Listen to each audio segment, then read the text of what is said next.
पिलामाने आଜି आमे पंचम श्रेणी साहित्य कुसुम बहिर दीपशिखा विषयर अभ्यास प्रश्न उत्तर करिबा। 1 नंबर आस कथावार्ता हेबा। क नंबर प्रश्न रतनार बापंक ना कौन? रतनार बापंक ना दाम गोछेइत। ख नंबर प्रश्न रतना काहा दुकान रे रही काम करुथिला? उत्तर रतना जगु साहू दुकान रे रही काम करुथिला। ग नंबर प्रश्न रतना कांदिबार कारण कौन? उत्तर चाहा दुकानी जगु साहू रतना को चापुड़ा मारिबारु से माड खाई बिकଳରେ कांदिला। घ नंबर प्रश्न रघु मास्ट्रे काहा पाई क्षीर नेबाकू बराद करिथिले? उत्तर रघु मास्ट्रे बेमार पड़िथिबा मधुबन गाँर पिला विपिन पाई क्षीर नेबाकू बराद करिथिले। व नंबर प्रश्न ए प्रसंगरे नील रतन काहाकू कुहा जाइछि? उत्तर ए प्रसंगरे नील रतन बोली रत्नाकर को कुहा जाइछि। 2 नंबर एकांकिकाटीर द्वितीय दृश्य रे थिबा जुग्म शब्द गुडिको बाछि लेखिबा। मूलपाणी घर बाडी गाई गोरु पनीपरिबा पुओ झियो खेल कौतुक दबा नबा दुख कष्ट माडी मकची। 3 नंबर बग बग शब्द भली आउ गुडिए शब्द मने पकाई लेखिबा। धड़ धड़ खड़ खड़ मड मड पट पट चट चट लट लट सट सट मट मट खट खट। 4 नंबर मु तुम सहित मामू घर को जीवी। एठारे मो पदटी प्रथम पुरुष तुम पदटी द्वितीय पुरुष मामू पदटी तृतीय पुरुष अटे। जे कौनसी नाम को बुझाउथिबा पद मध्य तृतीय पुरुष। सेहीपरि तळ वाक्य गुडिकरे प्रथम पुरुष रे थिबा पद चारिपटे गोल चिन्ह द्वितीय पुरुष रे थिबा पद चारिपटे आयत चित्र चिन्ह और तृतीय पुरुष रे थिबा पद चारिपटे त्रिभुज चिन्ह देबा। क नंबर प्रश्न मु मो जन्मभूमि को भल पाए। मु प्रथम पुरुष याको गोल चिन्ह देबा। जन्मभूमि तृतीय पुरुष त्रिभुज चिन्ह देबा। ख नंबर प्रश्न पंकज बाबू जड़े नम्र व्यक्ति। पंकज बाबू तृतीय पुरुष तेणु आम यहाँ त्रिभुज चिन्ह भितर रखिबा। ग नंबर आपण को मु किछि कहिबी।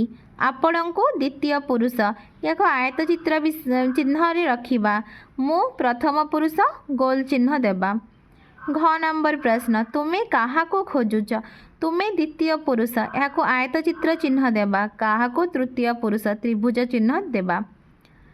व नंबर से कदापि मिछ कहे नाही से तृतीय पुरुष तेणु से को आमे त्रिभुज चिन्ह भितर रखिबा। 5 नंबर धुआ धोई सारिकी जाई चुली रे चाहा बसेइबी। एठारे बसिबा क्रियापदरु बसेइबा होईछि सेपरि तळ क्रियापद गुडिक कौन हेबो लेखिबा। देखिबा देखेइबा खाइबा खोइबा उठिबा उठेइबा शुणिबा शुणेइबा पढ़िबा पढ़ेइबा खेलिबा खेळेइबा पीबा पिएइबा नाचिबा नचेइबा। 6 नंबर आपण दयाकरी एठाको आसंतु मो कोणार्क मंदिर देखिछि। एठारे आपण आसंतु मु देखिछि लेखा जाइछि। सेपरि तळ वाक्य गुडिकरे गार पड़िथिबा शब्द को बदलाई ठीक करी लिखिबा। क नंबर तुमे ए प्रश्नटी पचारिले। उत्तर तुमे ए प्रश्नटी पचारिल। ख नंबर पिलामाने पडियारे खेलुछि। उत्तर पिलामाने पडियारे खेलुछंती। ग नंबर आमे माने यात्रा देखिबाकू जिब्बो। आमे माने यात्रा देखिबाकू जिब्बा। घ नंबर सेमाने मंत्री को देखा करिबाकू चाहिए। उत्तर सेमाने मंत्री को देखा करिबाकू चाहिए। व नंबर श्रीतम वार्षिक उत्सव रे पुरस्कार पाइलु। उत्तर श्रीतम वार्षिक उत्सव रे पुरस्कार पाइला। 7 नंबर प्रश्न फुटिबा गोटे क्रियापद यह विभिन्न अर्थ रे व्यवहार करा जाई पारे। जेपरी गछरे फूल फुटिला मुहरे हस फुटिला पोखरी रे माछ फुटुछंती। ए सब उक्ति रे फुटिबा शब्दर अर्थ अलग अलग। यह क्रियार रूढ़ि प्रयोग कुहा जाए। एही प्रसंग रे ତିନୋଟି କ୍ରିୟାଯୁକ୍ତ ରୂଢ଼ିର ବ୍ୟବହାର ହୋଇଛି। ନା କରିବା, ନା ରଖିବା, ମୁହଁ ଉଜ୍ଜଳ କରିବା। ଏଗୁଡ଼ିକର ଅର୍ଥ ଲେଖିବା। ନା କରିବା, ଯଶ ଅର୍ଜନ କରିବା। ନା ରଖିବା, ଯଶ ରଖିବା, ସୁନାମ ରଖିବା, ଗୌରବ ରଖିବା। ମୁହଁ ଉଜ୍ଜଳ କରିବା, ସମ୍ମାନ ଅର୍ଜନ କରିବା, ଗୌରବ ବଢ଼ାଇବା। 8 ନମ୍ବର, ଏହି କଥାଗୁଡ଼ିକ କିଏ କାହାକୁ କହିଛନ୍ତି ଲେଖିବା। କ ନମ୍ବର, ସରି ଆସିଲାଣି ବାବୁ, ସାରି ଦେଇକି ଯାଉଛି। ଉତ୍ତର, ଏହି କଥା ବାସନ ଧୋଉଥିବା ବେଳେ ରତନା ଜଗୁ ସାହୁକୁ କହିଛି। ଖ ନମ୍ବର, ଏହାଦ୍ୱାରା ତୁମେ ଦେଶର ଆଇନକୁ ଅମାନ୍ୟ କରିଛ। ଉତ୍ତର, ଏହି କଥା ମାଇନର ସ୍କୁଲର ପ୍ରଧାନ ଶିକ୍ଷକ ରଘୁନାଥ ଦଳବେହେରା ଚାହା ଦୋକାନୀ ଜଗୁ ସାହୁଙ୍କୁ କହିଛନ୍ତି। ଗ ନମ୍ବର, ନାଇଁ ନାଇଁ ମୁଁ ସେମିତି କାମ କରେନି, ଆପଣ ସେମିତି କୁହନ୍ତୁନି। ଉତ୍ତର, ଏହି କଥା ଚାହା ଦୋକାନୀ ଜଗୁ ସାହୁ ମାଇନର ସ୍କୁଲର ପ୍ରଧାନ ଶିକ୍ଷକ ରଘୁନାଥ ଦଳବେହେରାଙ୍କୁ କହିଛି। ଘ ନମ୍ବର, ଆପଣମାନଙ୍କର ଋଣ ଏ ଜନ୍ମରେ ଶୁଝିପାରିବି ନାହିଁ। ଉତ୍ତର, ଏକଥା ରତନାର ବାପା ଦାମ ଗୋଛେଇତ ମାଇନର ସ୍କୁଲର ପ୍ରଧାନ ଶିକ୍ଷକ ରଘୁନାଥ ଦଳବେହେରା ଓ ହାଇସ୍କୁଲର ପ୍ରଧାନ ଶିକ୍ଷକ ସଦାନନ୍ଦ ମିଶ୍ରଙ୍କୁ କହିଛି। 9 ନମ୍ବର, ନିଜ ଭାଷାରେ ବୁଝାଇ ଲେଖିବା। ଦୀପଟି ପ୍ରସ୍ତୁତ ହୋଇ ରହିଛି, ଆମେ କେବଳ ଅଗ୍ନି ସଂଯୋଗ କରିବା, ଫଳରେ ଶିଖା ପ୍ରଜ୍ୱଳିତ ହେବ। 9 ନମ୍ବର, ଦୀପଟି ... ହେବ। ଉକ୍ତ ଗଦ୍ୟାଂଶଟି ସାହିତ୍ୟ କୁସୁମ ପୁସ୍ତକର ଦୀପଶିଖା ଏକାଙ୍କିକାରୁ ଆନୀତ। ଏହି ସଂଳାପରେ ନାଟ୍ୟକାର ଡକ୍ଟର ବିଜୟ କୁମାର ଶତପଥୀ ରତ୍ନାକରର ଅନ୍ତର୍ନିହିତ ପ୍ରତିଭା ସମ୍ପର୍କରେ ରଘୁନାଥ ଦଳବେହେରାଙ୍କ ଦ୍ୱାରା ବର୍ଣ୍ଣନା କରିଛନ୍ତି। ରଘୁନାଥ ଦଳବେହେରା ଥିଲେ ମାଇନର ସ୍କୁଲର ପ୍ରଧାନ ଶିକ୍ଷକ। ସେ ରତ୍ନାକରର ବିଦ୍ୟା ପ୍ରତି ଆଗ୍ରହ ଓ ତା'ର ଜ୍ଞାନ ସମ୍ପର୍କରେ ଜାଣିଥିଲେ। ଜଗୁ ସାହୁର ଚାହା ଦୋକାନରୁ ରତ୍ନାକରକୁ ନେଇ ଆସି ସେ ତା'ର ଉଚ୍ଚଶିକ୍ଷା ବ୍ୟବସ୍ଥା କରିଥିଲେ। ରତ୍ନାକରର ସବୁ କ୍ଷେତ୍ରରେ ଦକ୍ଷତା ଥିବା ବିଷୟରେ ସେ ଦାମ ଗୋଛାୟତଙ୍କୁ ଜଣାଇବା ସହିତ ତାକୁ ସବୁ ସୁବିଧା ସୁଯୋଗ ଦେବା କଥା କହିଥିଲେ।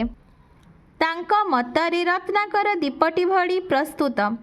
କେବଳ ସୁବିଧା ସୁଯୋଗର ଅଗ୍ନି ସଂଯୋଗ କଲେ ସେ ଜଳି ଉଠିବ, ସାରା ଦେଶ ଆଲୋକିତ ହେବ। 10 ନମ୍ବର, ତଳ ପ୍ରଶ୍ନଗୁଡ଼ିକର ଉତ୍ତର ଲେଖିବା। କ ନମ୍ବର, ରତନା ଅନ୍ୟ ଦୋକାନରେ ରହି କାମ କରୁଥିଲା କାହିଁକି? ଉତ୍ତର, ରତନାର ବାପା ଦାମ ଗୋଛେଇତ ଥିଲା ଜଣେ ଗରିବ ଲୋକ। ସାପ କାମୁଡ଼ାରେ ତା ସ୍ତ୍ରୀ ମରିଯିବା ପରେ ସେ ପୁଅ ରତ୍ନାକରକୁ ତା ମାମୁଁ ଘରେ ଛାଡ଼ି ଦେଇ ଆସିଥିଲା। ରତ୍ନାକରର ମାମୁଁ ମାଇଁ ଗରିବ ହୋଇଥିବାରୁ ତାକୁ ଚଳାଇ ପାରିଲେ ନାହିଁ। ଦାମ ତା ପୁଅକୁ ସେଠାରୁ ନେଇ ଆସି ନିଜର ଅଭାବ ମେଣ୍ଟାଇବା ପାଇଁ ରତନାକୁ ଅନ୍ୟ ଦୋକାନରେ ରହି କାମ କରିବାକୁ ପଠାଇଲା। ତେଣୁ ରତନା ଅନ୍ୟ ଦୋକାନରେ ରହି କାମ କରୁଥିଲା। ଖ ନମ୍ବର ପ୍ରଶ୍ନ, ସେଦିନ ରତନା ସହଳ ଘରକୁ ଫେରିବା ପାଇଁ କାହିଁକି କହୁଥିଲା? ଉତ୍ତର, ରତନାର ବାପାର ଦେହ ଭଲ ନଥିବାରୁ ସେ ଔଷଧ ଆଣିବା ପାଇଁ ଏବଂ ଖାଦ୍ୟ ରାନ୍ଧି ବାପାକୁ ଖାଇବାକୁ ଦେବା ପାଇଁ ସହଳ ଘରକୁ ଫେରିବା ନିମିତ୍ତ କହୁଥିଲା। ଗ ନମ୍ବର ପ୍ରଶ୍ନ, ଦାମ ରତନାର ପଢ଼ା ବନ୍ଦ କରିଦେବାକୁ ଇଚ୍ଛା କରୁଥିଲା କାହିଁକି? ଉତ୍ତର, ରତନାର ମା ମରିଯିବା ପରେ ଦାମ ଏକୁଟିଆ ହୋଇଯାଇଥିଲେ। ସବୁ କାମ ସେ ଏକା କରିପାରୁନଥିଲେ। ସେ ମୂଲ ପାଣିକି ଚାଲିଗଲା ପରେ ଘର ବାଡ଼ିକୁ ଦେଖିବା, ଗାଈ ଗୋରୁ କଥା ବୁଝିବା ଏବଂ ବାଡ଼ିରେ ପନିପରିବା ଇତ୍ୟାଦି କରିବା ନିମିତ୍ତ ସେ ରତନା ଉପରେ ନିର୍ଭର କରୁଥିଲେ। ଏସବୁ କାର୍ଯ୍ୟ କରିବା ପାଇଁ ଏବଂ ସମ୍ବଳ ଅଭାବ ପାଇଁ ଦାମ ରତନାର ପଢ଼ା ବନ୍ଦ କରିଦେବାକୁ ଇଚ୍ଛା କରୁଥିଲେ। ଘ ନମ୍ବର ପ୍ରଶ୍ନ, ଏକାଙ୍କିକାରେ କାହାକୁ ଦୀପଶିଖା ବୋଲି କୁହାଯାଇଛି? ଉତ୍ତର, ଏକାଙ୍କିକାରେ ରତନାକୁ ଦୀପଶିଖା ବୋଲି କୁହାଯାଇଛି। ୱ ନମ୍ବର ପ୍ରଶ୍ନ, ରତନା ସ୍ଥାନରେ ତୁମେ ନିଜେ ଥିଲେ କ'ଣ କରିଥାନ୍ତ ଲେଖ।